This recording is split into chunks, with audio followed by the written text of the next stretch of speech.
I want some of you have had your breakfast this morning. Please go to your fridge or go to where you keep your beverages and you will see peak milk. Peak. Some of us were raised on peak milk. For how many years now? And you keep asking yourself, what is peak milk? Peak milk is the same milk that the cows produce in Holland can be produced in the zoo. Tell me the country in the world aspiring to be a member of the UN Security Council where you move cattle from place to place. Are you people well at all? You so-called Nigerians, are you normal in the brain? I'm asking you a simple question. Show me a country that aspires to be in the 21st century, moving cattle from place to place, telling me they're grazing. Which country is that? Please tell me.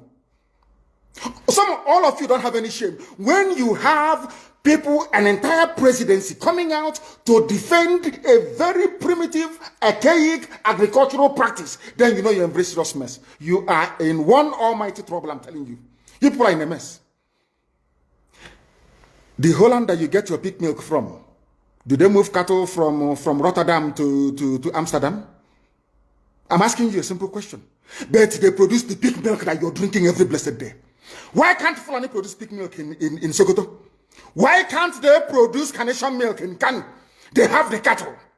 Before the white man came, did you see any Fulani in your forest? All these people talking rubbish about movement of cattle and movement of... I'm asking you, before Britain came and handed over Nigeria to Fulani, ask your grandfathers, please, or your grandmothers.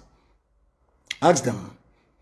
All this nonsense we are hearing today in this so-called one, I want to tell you the dangers of one Nigeria. All this nonsense you're hearing today about one Nigeria, Fulani in our forest, Fulani in our village. Before the white man came, did you see Fulani moving their cattle all over the place? Did we not have meat to eat? They will answer these questions for you. Because sometimes in Africa, we don't reason very well. The way we reason is this jaundiced, it is disjointed. I can't understand for the life of me why instead of them to waste all that money arming and equipping this Janjaweed army Mihetiala to come and conquer you and I, why don't they open a milk factory somewhere in the north and bring the milk down south? I'm sure Southerners will buy it. After all, peak milk comes all the way from Holland. Peak milk all the way from Holland. Now you understand it. Because of the way you people reason. Why can't you produce? Is it difficult to produce milk? The same milk that comes out naturally from the udder of the cow. Why can't you put it, can it somewhere, pasteurize it, and send it to people to eat, to drink, or to do whatever with? All over the world, that is what is happening. In fact, they produce so much milk in Europe that they pour it away. Why can't you do the same thing? A whole president claiming they are in the 21st century are supporting a very primitive practice of moving cattle from place to... All of you, you're not ashamed of yourselves. You have no shame. As somebody will say, your shame is shaming me. I'm telling you, you people from the zoo, I'm ashamed of your ignorance and stupidity. You people are hopeless, completely hopeless. One day I want idiot to come and say, we're intellectuals. And you're moving cattle from Kafanchan to Ahoda. You are intellectuals. You are intellectualizing. You are in the 21st century, you are moving cattle, driving cattle, Nama, from over 300 miles. It's claiming Yoruba forest is a place for you to be in. You want to relax, Yoruba forest is every Nigerian is free to live anywhere. And do their business anywhere, yes.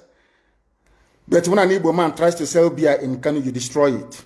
You destroy their businesses, you destroy their hotels, but you can come down to the south and live anywhere you like and graze anywhere you like. And you're telling me that is a country, that is one Nigeria for you? The Fulanis we are talking, they call them the Funa movement. Our attention has been drawn to a decree credited to one Rotimi Akeredolu, asking Fulani people who have occupied some forests in Ondo State to quit. We are also aware of another incident in Oyo State where an illiterate political talk gave quit notice to Fulani people to leave their territories, which are now their irreversible homes. Are you listening? Fulani are now saying that Yoruba forest is now their irreversible homes. They have now occupied Yoruba land in perpetuity. And I want to let my Yoruba friends understand this. You see, in life, Anytime you support evil, evil will come back to haunt you. All of you never knew that IPOB and this Biafra movement was for your liberation. Some of you saw maybe the oil and gas from Biafra land. If they go now, we'll have access to oil and gas. In the process of having your eyes fixated on oil and gas, your forest is gone. Do you understand it? There is nothing more precious in life than freedom. Freedom is very, very important. And I need you to understand this very morning. Every Yoruba person supporting Fulani, you are setting up yourself to become like the Hausa people. Remember when Hausa was supporting Fulani? We are Hausa Fulani, we are Hausa Fulani. Where are the Hausa people today? I ask you. Where are those Hausa people today? Do you see them anymore? Those saying we are Hausa Fulani, we are Hausa Fulani. Do you see them again today? Do you see them? I'm asking you. No, because Fulani have completely overwhelmed them. It's called emasculation. Completely emasculated them. Look at what they're doing in the East. In the East, they come to the East, I will tell you, oh, you want to be the president or vice? Yeah. They say, give us land for Ruga. They give them land. I saw Joseph Okado did that Lok Banta. They have taken it over in forever and ever. Give us land in your state. Hope of them are prove to us that you are our stooge. Give us land in Olo. Hope of them will give them land in Olo. We can go and kill people in Obibo. We can kill for them.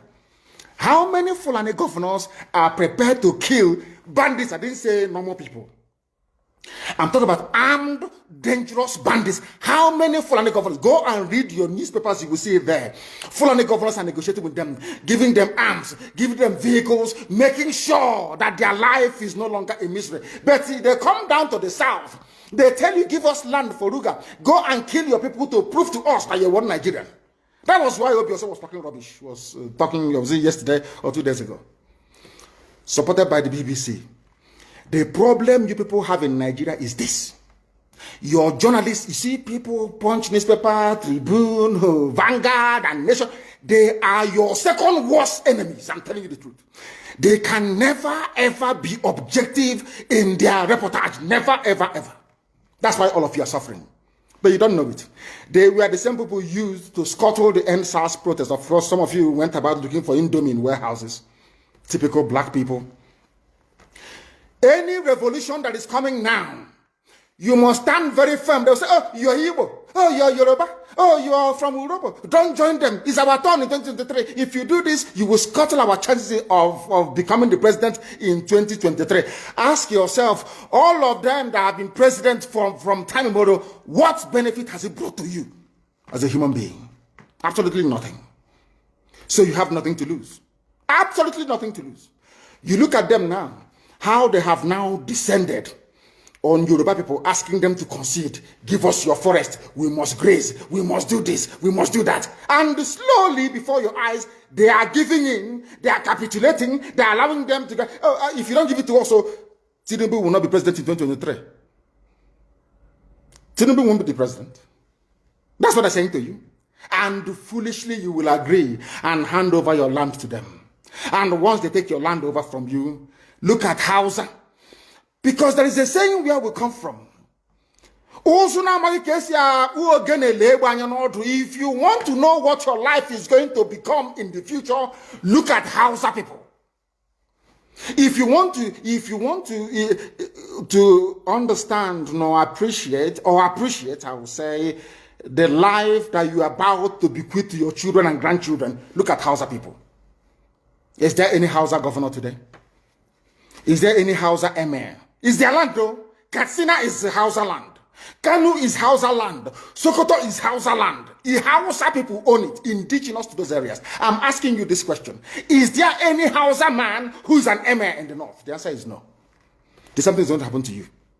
If you don't rise up now to break, I'm not even asking people to break the zoo. Demand for what rightfully belongs to you, your freedom. The freedom to decide. The freedom to write a constitution if you prefer. The freedom to live with whoever you want to live with. That is what we're asking for. But most people misunderstood what we are saying. And today, almost everything we have said about the zoo has come to pass. Everything we have told you, everything I told you has come to pass, hasn't it? Everything.